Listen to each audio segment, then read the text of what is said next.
Hello नमस्कार दोस्तों, स्वागत है आप सभी का आपके अपने प्यारे से चैनल ज्ञानम क्लासेस में। जैसा कि आप देख रहे हैं कि टॉप 50 ज्योग्राफी के पीवाईक्यूज क्वेश्चन, इसमें ज्योग्राफी के बेस्ट सेलेक्टेड पीवाईक्यू क्वेश्चन होने वाले हैं।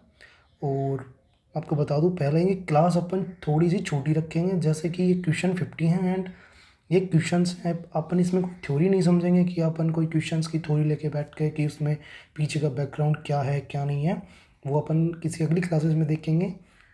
अब फिलहाल अपन इस क्लास में ज्योग्राफी की PYQ 50 selected most selected question देखेंगे। चलो अपन अपनी क्लास बिना किसी विलंब के स्टार्ट करते हैं। तो अपना आज का पहला क्वेश्चन है कि निम्नलिखित में से कौन सा देश भारत के साथ भूमि साझा नहीं कर सकता है। हाँ, ये बात ठीक है कि अपन थ्योरी नहीं समझेंगे, लेकिन ऐसा भी नहीं है कि अपन बिल्कुल थ्योरी नहीं समझेंगे। जैसे कोई क्वेश्चन अभी बताया है कि कितने देश भूमि साझा करते हैं, तो अपन ये बता देंगे इस क्वेश्चन में कि कितने देश भूमि साझा करते हैं। मतलब रफली आइडिया आपको पूरा आ जाएगा। लेकिन ये आपसे मैं हाथ जोड़ के पहले ही क्षमा मांगता हूँ कि अपन पूरी थ्योरी लेके नहीं बैठेंगे। कोई छोटी सी क्लास में आपको पता है कि ज्योग्राफी पूरी ज्योग्राफी नहीं समझाई सकती। ये ओनली 50 क्वेश्चन हैं, इसमें अपन सेलेक्टेड क्वेश्चन है। मतलब अपन एक बार ज्योग्राफी को टच कर लेंगे, आराम से टच कर लेंगे और आपको पता लग जाएगा कि ज्योग्राफी में क्या है क्या नहीं है।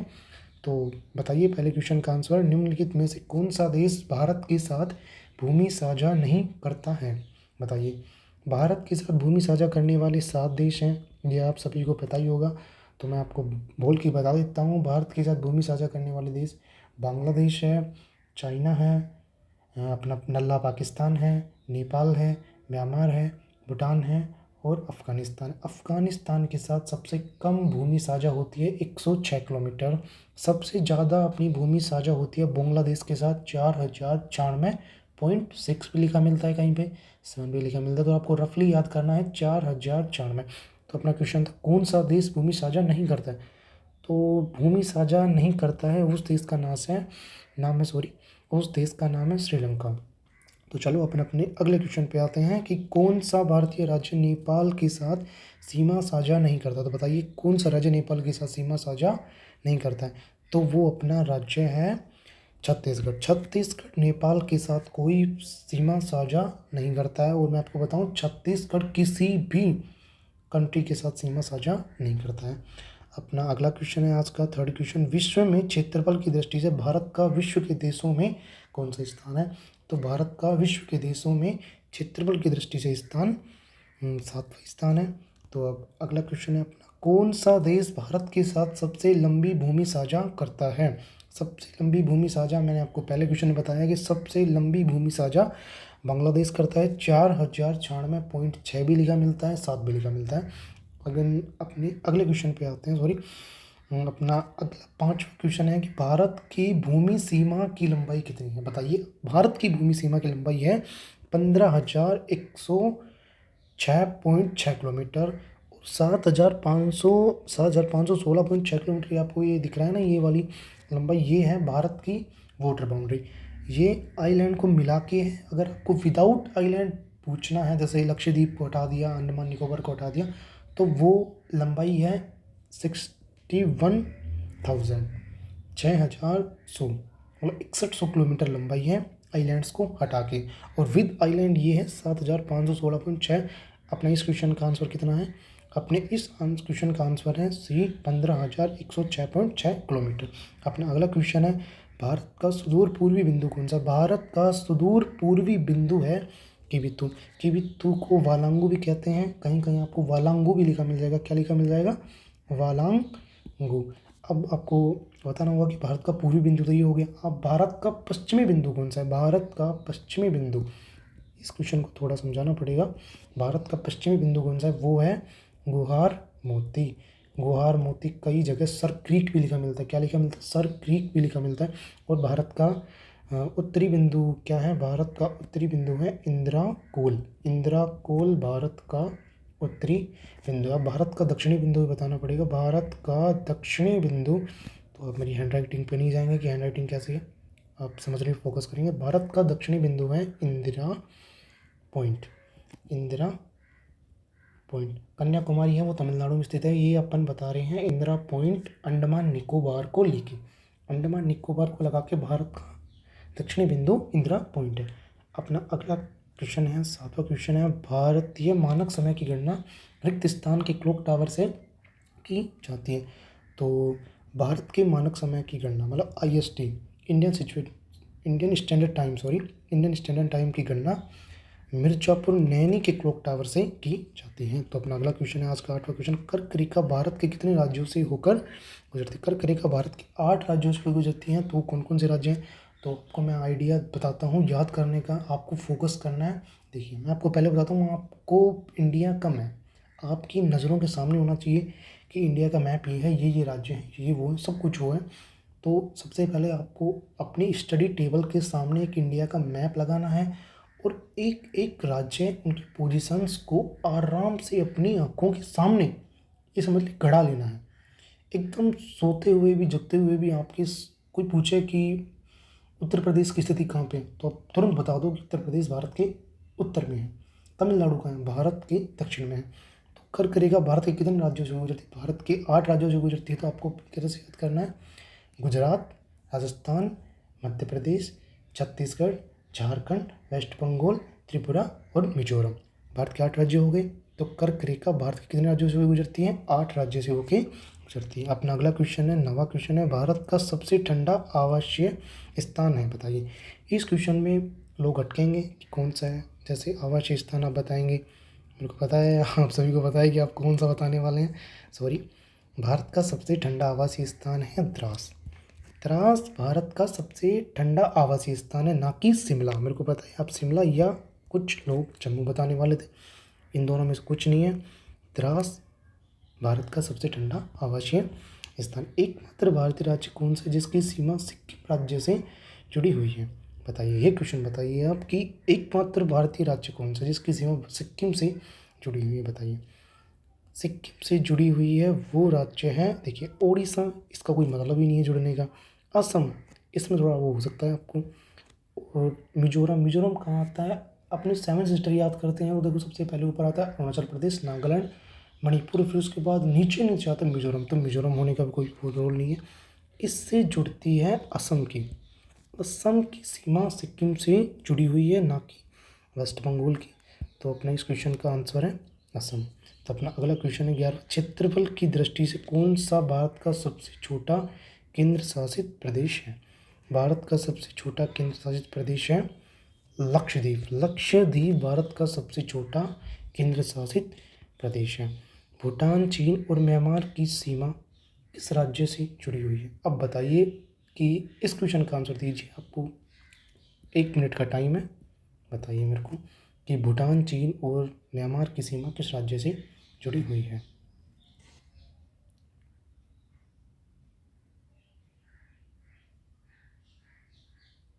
हाँ, तो आशा करता हूँ कि आपने इस क्वेश्चन का आंसर ढूंढ लिया होगा।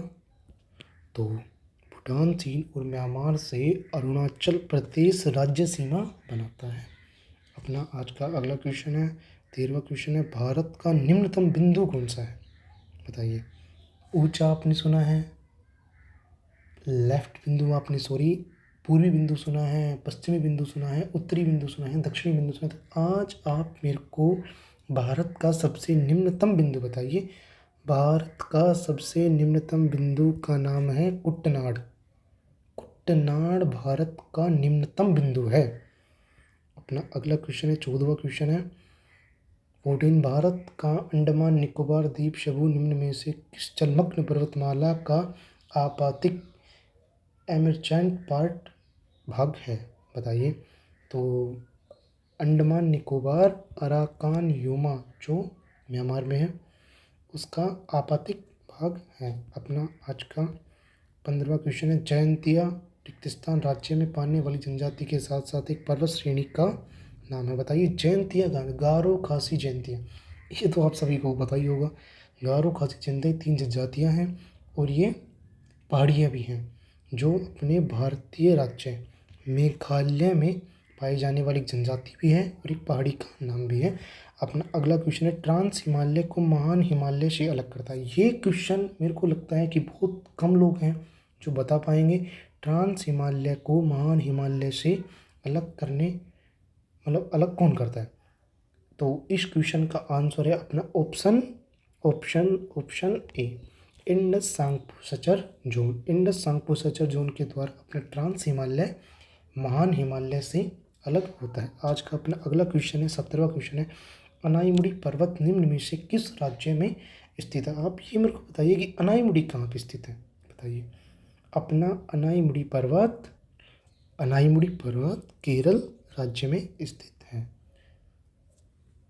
तो क्वेश्चन हो गया होगा, आपको समझ में आ गया होगा। अनाईमुड़ी पर्वत किस राज्य में स्थित है? ये दक्षिण भारत की सबसे हाईएस्ट पीक है। तो आज का अपना अगला क्वेश्चन है, 18वां क्वेश्चन है, रेगिस्तान पर्वतमाला दक्षिण में सतपुड़ा पर्वत और दक्षिण पश्चिम में अरावली पर्वतमाला से घिरी हुई है। ये क्वेश्चन आप मेरे को बताइए कि कौन सी पर्वतमाला है जो दक्षिण में, जिसके दक्षिण में सतपुड़ा है और दक्षिण पश्चिम में अरावली पर्वतमाला है। तो ये कौन सी है? विंध्याचल पर्वतमाला है जो दक्षिण में सतपुड़ा पर्वतमाला से और दक्षिण पश्चिम में अरावली पर्वतमाला से घिरी हुई है। अपना आज का अगला क्वेश्चन है, 19वां क्वेश्चन है, मोहसिन राम पृथ्वी पर स्थित सर्वाधिक आर्द्र स्थान है और यह रिक्त स्थान में स्थित है। ये कहाँ है? ये मेघालय में स्थित। मैंने आपको पहले क्वेश्चन में बताया है कि गारो खासी जयंतियाँ ये मेघालय की एक पहाड़ियाँ हैं। और मोहसिन राम कहाँ पे है? मोहसिन राम खासी पहाड़ियों में स्थित है। मेघालय की राजधानी शिलोंग भी खासी पहाड़ियों में स्थित है। बहुत से लोगों ने बोलेंगे भैया इतनी स्पीड से आप भाग रहे हो। यार मैंने आपको पहले ही बता दिया था कि ये ओनली सेलेक्टेड क्वेश्चंस की क्लास है, ना कि हम इसमें कोई थ्योरी समझाएंगे। थ्योरी अपन कोई अगली क्लास में समझाएंगे और चैप्टर वाइज समझाएंगे और टॉपिक वाइज समझाएंगे, एकदम बेहतरीन तरीके से समझाएंगे, ट्रिक्स के हिसाब से समझाएंगे। ज्योग्राफी को आपको एकदम रटा देंगे। आप पहले 50 क्वेश्चंस कीजिए, क्यों आने वाले बहुत से एग्ज़ाम है। अब CHSL का एग्ज़ाम है, MTS का एग्ज़ाम है, NTPC के एग्ज़ाम चल रहे हैं और दिल्ली पुलिस के एग्ज़ाम आने वाले हैं, फिर ऐसे GD का एग्ज़ाम आ जाएगा। तो मैं गारंटी के साथ कह सकता हूँ कि आपके ये क्वेश्चन कुछ ना कुछ एग्ज़ाम तो सीधे ही पुट हो सकते हैं। थोड़ी बहुत लैंग्वेज घुमा के मतलब कुछ ना कुछ क्वेश्चन तो पुट होंगे, सीधे होंगे। थोड़ी बहुत लैंग्वेज घुमा दी तो आप कम्पिटेटिव एग्जाम की तैयारी करें तो इतना आपको पता लग ही जाएगा कि ये लैंग्वेज यहाँ से घूमी है। तो मैं आपको पहले बता दिया था कि अपन ऐसे थोड़ा स्पीड से चलेंगे क्योंकि ये रिवीजन की क्लास है। मैं ये चाहता हूँ कि आप इस क्लास को खाना खाते टाइम, जैसे अगर ये क्लास 40 मिनट की बनती है, 30 मिनट की बनती है, 2x स्पीड में आप इस क्लास को 20 मिनट में, 25 मिनट में, लास्ट 30 मिनट में कवर कर सकें खाना खाते टाइम। और इतना तो यार आप खाना खाते टाइम भी समय ले जाते हैं कि 15-20 मिनट, 20 मिनट तो नॉर्मल लग ही जाते हैं, आराम से खाना खाते हैं तो इतना मिनट तो लगाना भी चाहिए, 20 मिनट 15 मिनट, वरना फिर खाना गले में ढक जाता है। तो चलो आज का अपना 20वां क्वेश्चन है, सतलज और काली नदियों के बीच स्थित हिमालय के हिस्से को कहा जाता है? बताइए, सतलज और काली के बीच। तो इस क्वेश्चन को करने के लिए मैं आपको थोड़ा सा टाइम दे दूँ? अच्छा चलो नहीं देते हैं हम, थोड़ा सा ज़्यादा क्वेश्चन हार्ड नहीं है। तो हम आपको बता देंगे सतलज और काली नदियों के बीच स्थित हिमालय के हिस्सों को क्या कहा जाता है? तो बताइए, सतलज और काली नदियों के बीच स्थित हिमालय के हिस्से को क्या कहा जाता है? तो इसको कहा जाता है कुमाऊं हिमालय। सतलज और काली नदियों के बीच स्थित हिमालय को कहा जाता है। आप कह रहे होंगे सर ये कौन सा मतलब है सतलज और काली नदियों के बीच? ये तो हमने पहली बार सुना है। तो मैं आपको रफली एक आइडिया दे देता हूँ।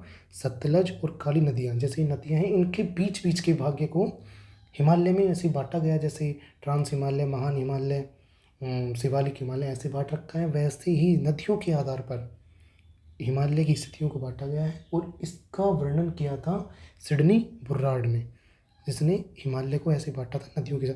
जैसे पहली कौन सी नदी है? सिंधु, सतलज और काली और तिस्ता और ब्रह्मपुत्र, इसके आधार पर बांटा गया है। तो अपना एक क्वेश्चन था सतलज और काली नदियों के बीच, तो काली नदियों के बीच, सतलज और काली नदी के बीच कुमाऊं हिमालय। तो आज का अपना अगला क्वेश्चन है, देवमाली चोटी निम्न में से किस राज्य में स्थित? तो अपनी देवमाली चोटी अपने प्यारे से राजस्थान में स्थित है। अपना आज का अगला क्वेश्चन है, 22वां क्वेश्चन है, कंचनजंगा भारत की सबसे ऊंची चोटी है, रिक्त स्थान है पहले में स्थित। कंचनजंगा भारत की सबसे ऊंची चोटी है। कंचनजंगा कहाँ स्थित है? कंचनजंगा भारत का एक छोटा राज्य है, सिक्किम राज्य। सिक्किम राज्य में कंचनजंगा स्थित है। आज का अपना अगला क्वेश्चन है, 23वां क्वेश्चन है, माउंट गोडविन ऑस्टिन K2 की ऊंचाई कितनी? चलो ये क्वेश्चन आप मेरे को बताइए, बड़ा प्यारा क्वेश्चन है।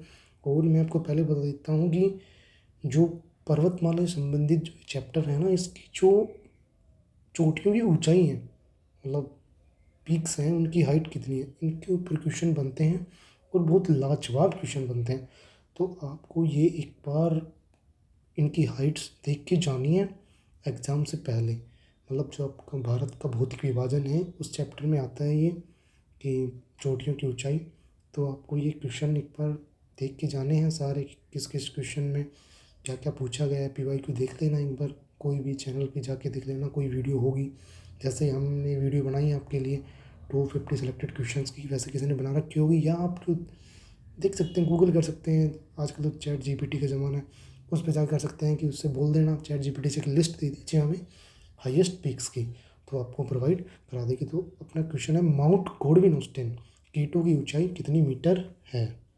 तो माउंट गॉडविन ऑस्टिन K2 की हाइट कितनी है, 8,611। 8,848 कितनी है माउंट एवरेस्ट, जो नेपाल में स्थित है, जो दुनिया की सबसे ऊंची चोटी है, उसकी है 8,848। तो अपने इस क्वेश्चन का आंसर है 8,611 माउंट गॉडविन ऑस्टिन K2 की ऊंचाई।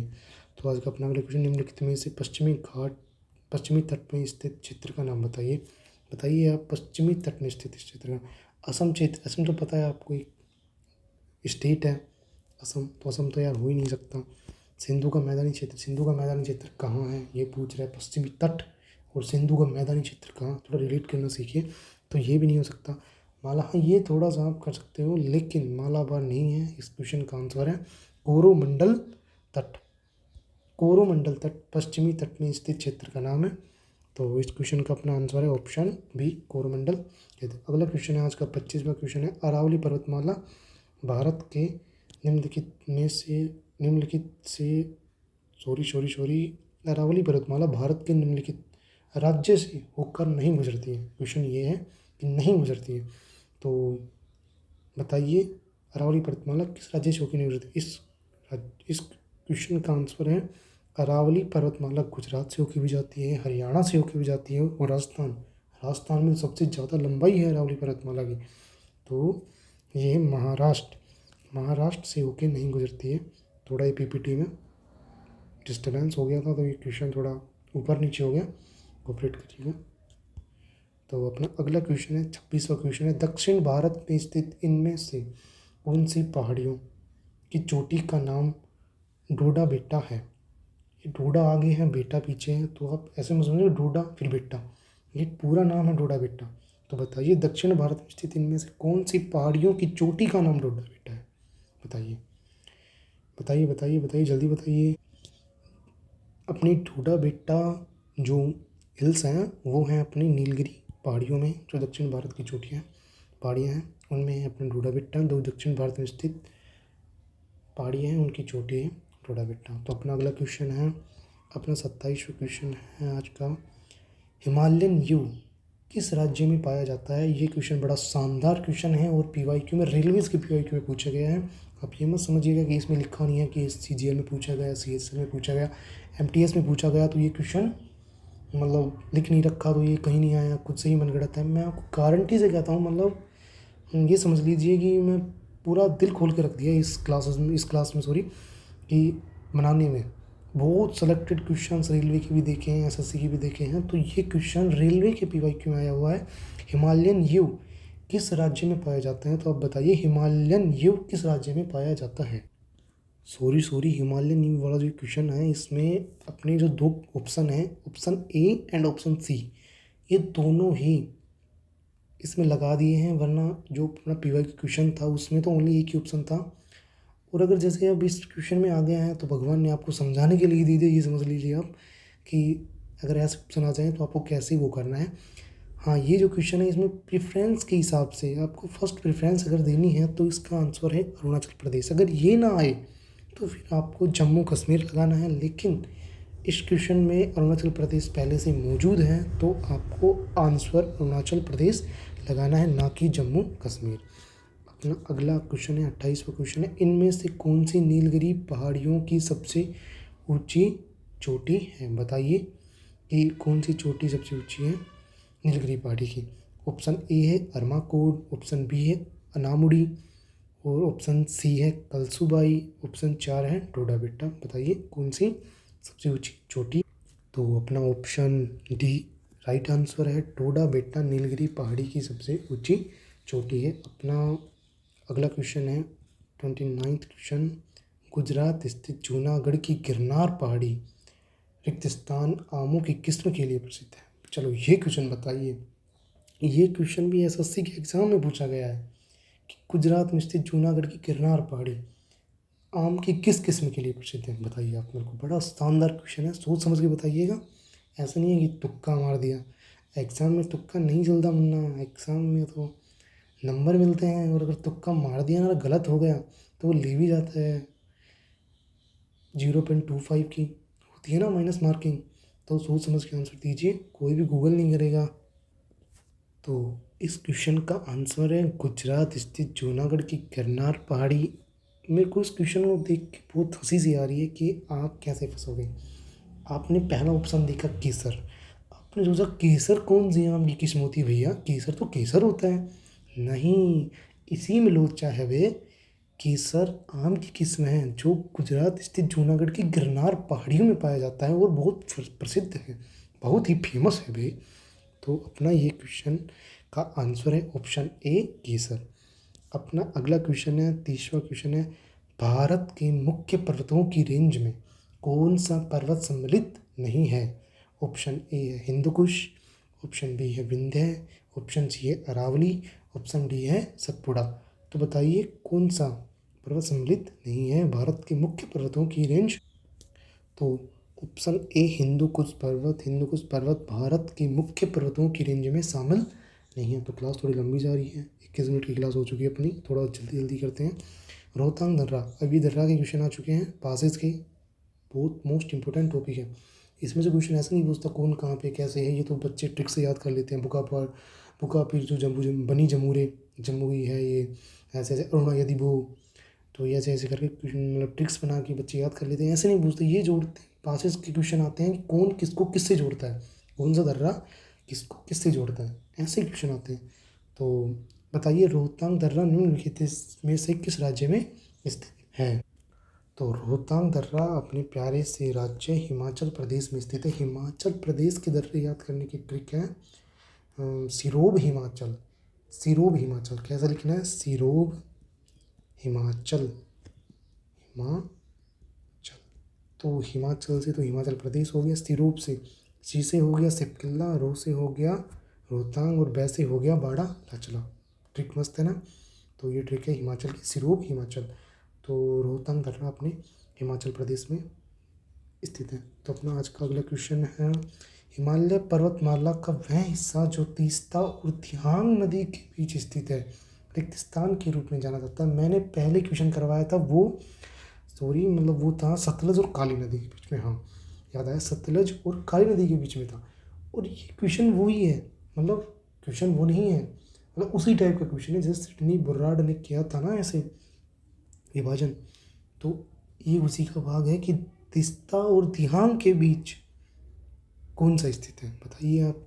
मैंने बताया था सिंधु और सतलज, सतलज और काली, काली और तीस्ता, तीस्ता और ब्रह्मपुत्र। ब्रह्मपुत्र का ही दूसरा नाम है दियांग, जो थोड़ा घुमाने के लिए दिया गया है। तो बताइए कौन सा तीस्ता और दियांग नदी के बीच में स्थित है। ये है अपना असम हिमालय, सबसे लास्ट है ये। 4 विभाजन किए थे तो उसमें सबसे लास्ट है ये तीस्ता और दियांग ब्रह्मपुत्र का। तीस्ता और ब्रह्मपुत्र नदी का, ब्रह्मपुत्र का ही दूसरा नाम है दियांग। तो इसका विभाजन किया था, तो इसमें ये लास्ट का है असम हिमालय, जो तीस्ता और दियांग नदी के बीच में स्थित है, असम हिमालय के रूप में जाना जाता है। अपना अगला क्वेश्चन है 33वां क्वेश्चन। निम्न में से क्या नेपाल के मुख्य स्थलाकृतियों क्षेत्रों का हिस्सा नहीं है। बताइए नेपाल की मुख्य स्थलाकृतियों क्षेत्रों का हिस्सा नहीं है। नेपाल में क्या नहीं मिलता, नेपाल में पर्वत नहीं मिलते, दक्कन नहीं मिलता, पहाड़ियाँ नहीं मिलती, तराई नहीं मिलता। बताइए नेपाल में क्या नहीं मिलता। नेपाल में नहीं मिलता दक्कन। नेपाल में तो पहाड़ियाँ भरपूर हैं, तराई भी है, नदियाँ हैं, पर्वत तो हैं ही। नेपाल में दक्कन नहीं मिलता, जैसे भारत में है दक्कन का पठार, वैसे ही नेपाल में दक्कन वक्कन नहीं मिलती कुछ। तो अपना अगला क्वेश्चन है कांगड़ा और कुल्लू घाटी भारत के किस राज्य में स्थित है। बताइए कांगड़ा और कुल्लू किस राज्य में स्थित है। कांगड़ा और कुल्लू भारत के हिमाचल प्रदेश राज्य में स्थित हैं। ये भी आपको घाटियाँ अच्छा टॉपिक है, ये करवाएंगे, अच्छे से करवाएंगे। अपना अगला क्वेश्चन है, हैदराबाद शहर किस पठार में स्थित है? बताइए, हैदराबाद शहर किस पठार में स्थित?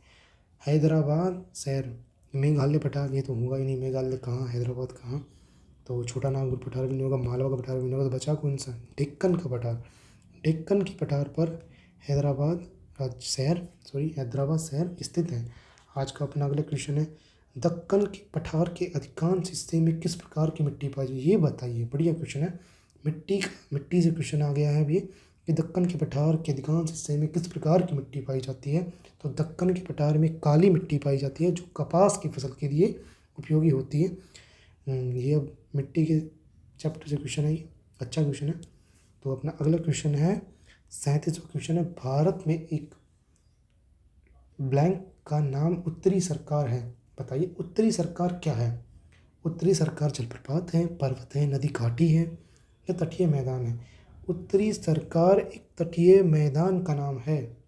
भारत में एक तटीय मैदान है जिसका नाम है उत्तरी सरकार।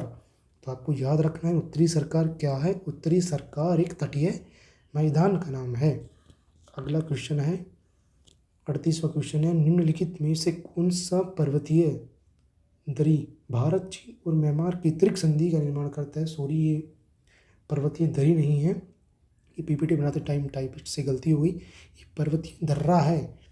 और ये बहुत ही फेमस क्वेश्चन है। मैं आपको लिटरली एकदम ऐसे बता रहा हूँ कि ये क्वेश्चन मैंने पीपीटी बनाई, मतलब क्वेश्चन सेलेक्ट किया, तब मैंने ये क्वेश्चन, ऐसा कोई एग्ज़ाम नहीं है जिसमें ये क्वेश्चन नहीं देखा। मोस्ट फेमस क्वेश्चन है, मतलब बता नहीं सकता इस क्वेश्चन के बारे में कितनी बार आया है और कितनी बार आएगा। हर एग्ज़ाम में और हर शिफ्ट में लगभग क्वेश्चन पूछ ही लिया जाता है कि भारत, चीन और म्यांमार की त्रिक संधि का निर्माण करता है कौन सा पर्वतीय दर्रा है? बताइए, कौन सा पर्वतीय दर्रा? वो दर्रा है तिफू। तिफू दर्रा भारत, चीन और म्यांमार, ये तीनों के बीच त्रिक संधि का निर्माण करता है। ये इस दर्रे का नाम है तिफू। तो अपना आज का अगला क्वेश्चन है 39, पश्चिमी तट पर स्थित रिक्त स्थान पश्चिमी घाट और अरब सागर के बीच का केंद्रीय भूभाग है। क्वेश्चन को दोबारा सुनिए, अच्छे से सुनिए। पश्चिमी तट पर स्थित रिक्त स्थान पश्चिमी घाट और अरब सागर के बीच का केंद्रीय भूभाग क्या कहलाता है? बताइए, आपको ये क्वेश्चन बताइए। बड़ा अच्छा और प्यारा क्वेश्चन है, थोड़ा टाइम लेके बता दीजिए, लेकिन बताइए, तुक्का नहीं मारने का वे। तो इस क्वेश्चन का आंसर है उत्कल मैदान। पश्चिमी तट है जो अपना, पूर्वी पश्चिमी तट है ना, तो उसमें जो पश्चिमी तट है उसमें पश्चिमी घाट और अरब सागर के बीच का केंद्रीय भूभाग है, जिसे उत्कल का मैदान कहते हैं। अच्छा, प्यारा, बड़ा ही खूबसूरत क्वेश्चन था 39।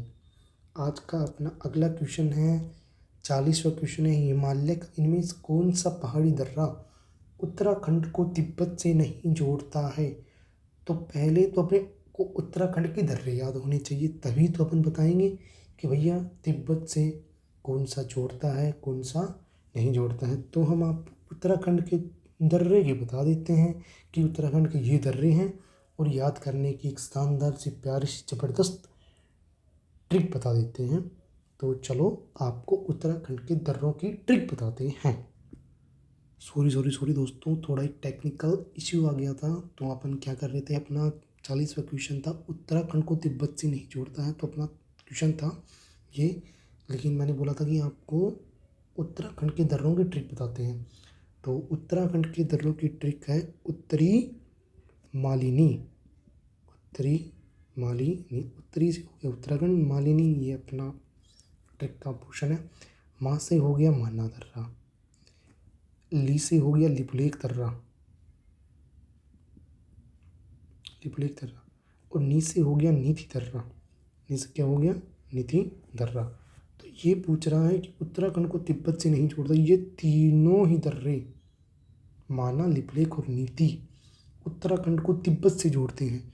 बचा कौन सा? मांगसा दर्रा। यही अपना राइट आंसर है।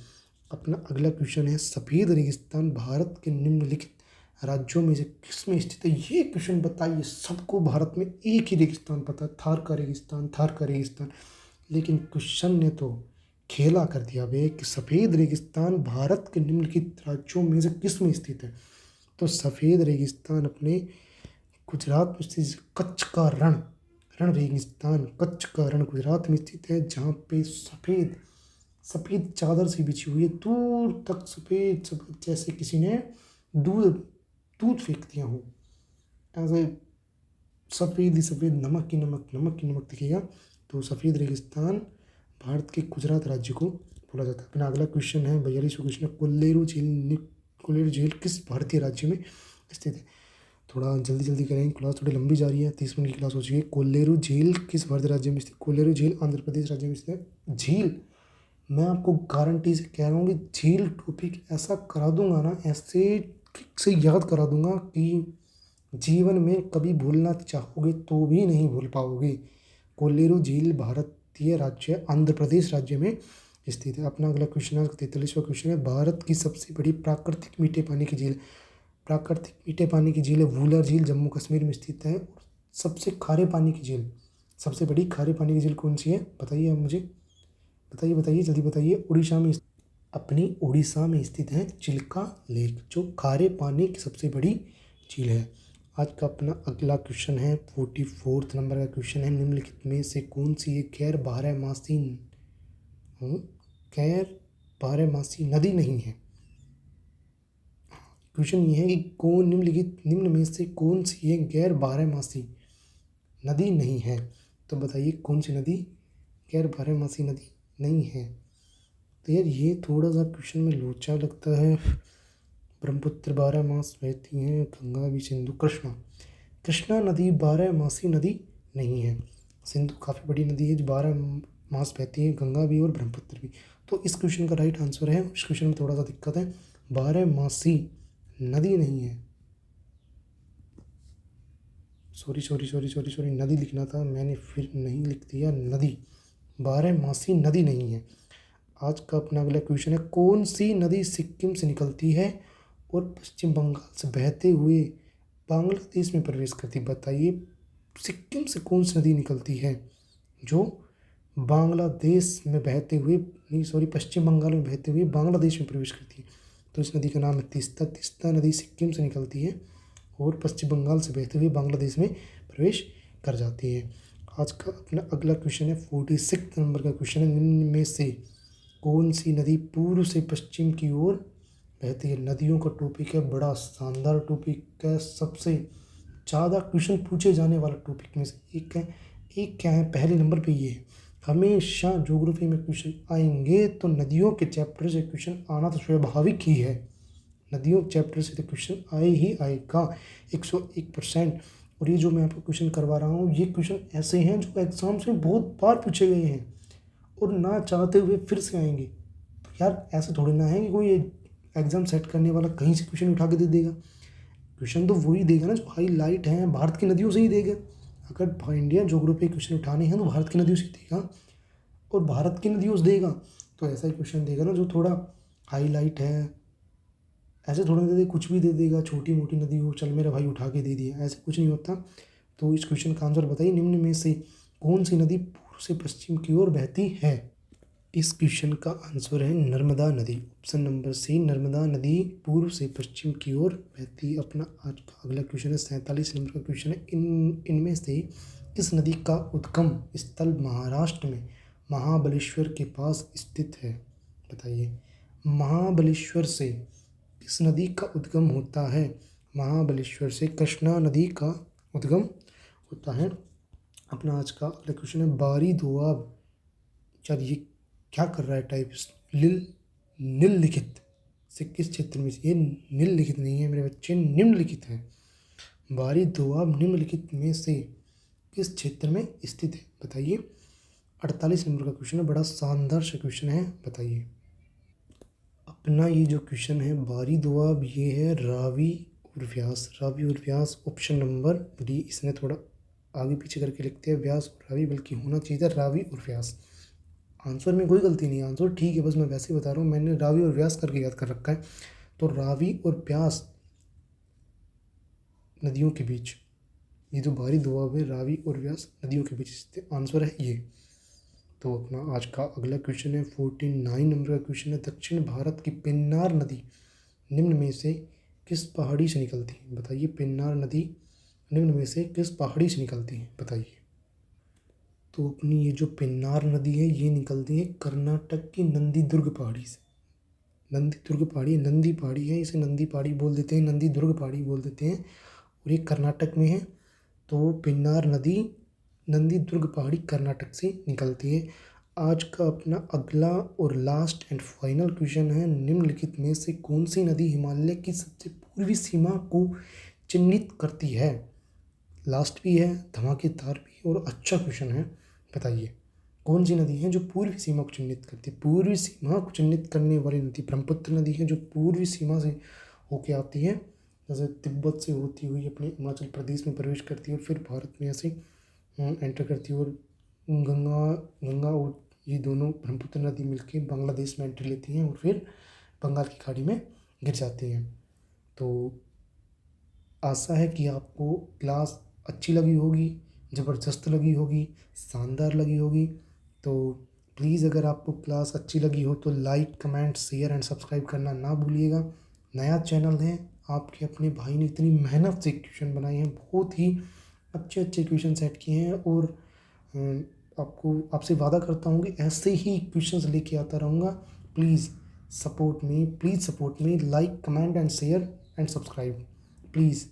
भाई आशा करता हूँ कि इस पे अच्छे व्यूज़ आएंगे। इस क्लास पे बहुत मेहनत से क्लास बनाई है, और अच्छे अच्छे कमेंट्स करना और पॉजिटिव कमेंट करना। मेरे भाई अगर कुछ गलती लगी हो, कुछ कमी लगी हो, तो बिल्कुल समझाना। आपके छोटे भाई, बड़े भाई, किसी भी तरीके से ले लेना, लेकिन आप मेरे को बताना कि भाई ये कमी है, ये सुधार कीजिए। और नया चैनल है अपना, प्लीज़ सपोर्ट करना। नए से ही बड़े बनते हैं। आज जो बड़े बड़े चैनल हैं, अपने नवीन भैया का चैनल, सॉरी अंकित भाटी सर, नवीन भैया का जो चैनल है, RWA उत्कर्ष, ये सब इन्होंने भी तो छोटी शुरुआत की होगी ना कहीं से। कोई माँ के पेट से ऐसे नहीं कोई 16 मिलियन, 20 मिलियन, 30 मिलियन सब्सक्राइबर लेके आया, और वो बचपन से ही उसने बस यूट्यूब चैनल खोला, उसको तुरंत 20 मिलियन सब्सक्राइबर मिल गए। तो आपका भाई मेहनत कर रहा है। Please support me and like, comment, share and subscribe. Thank you.